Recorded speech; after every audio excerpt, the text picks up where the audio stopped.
పరశురాముడు జననం గురించి పురాణాల్లో ఇలా చెబుతారు. ఆయన తండ్రి మహర్షి జమదగ్ని, తల్లి రేణుకాదేవి. వీరు గొప్ప ఋషి దంపతులు.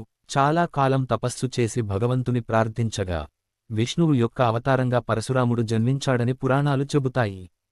పరశురాముడు విష్ణువు యొక్క 6వ అవతారం అని భావిస్తారు. బ్రాహ్మణ కుటుంబంలో పుట్టి యోధుడిగా ప్రసిద్ధి పొందాడు. చిన్నప్పటి నుంచే తపస్సు, ఆయుధ విద్యలు నేర్చుకున్నాడు. ఆయన అసలు పేరు రాముడు. శివుడు ఇచ్చిన పరశు గొడ్డలి కారణంగా పరశురాముడు అనే పేరు వచ్చింది. పరశురాముడు జమదగ్ని మహర్షి మరియు రేణుకాదేవిల కుమారుడు. అతని అసలు పేరు రామ. ఓం అగ్నిమేలే పురోహితం ఆయుష్మన్ భావ.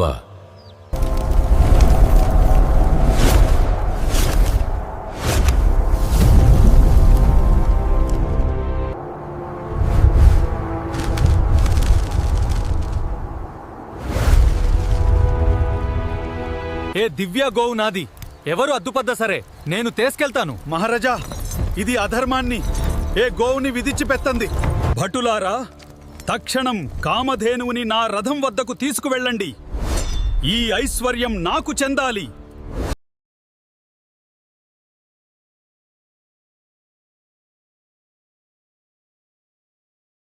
నే రాజ్యం ఏ రోజుతో ముగిసిపోతుంది రాజా. నా గొడ్డలితో ఏ భూమిని నేతి నుండి విముక్తం చేస్తా. ఏ గొడ్డలితో ఏ భూమిని 21 సార్లు శాస్త్రీయ రహితం చేస్తాను.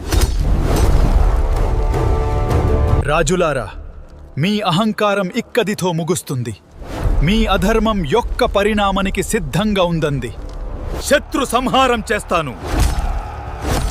నా పరాక్రమం చూస్తారు.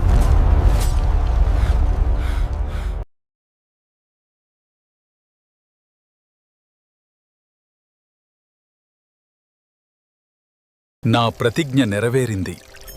ఈ భూమి ఇప్పుడు నీది. మహర్షి, నేను మహేంద్రగిరికి పయనమవుతాను.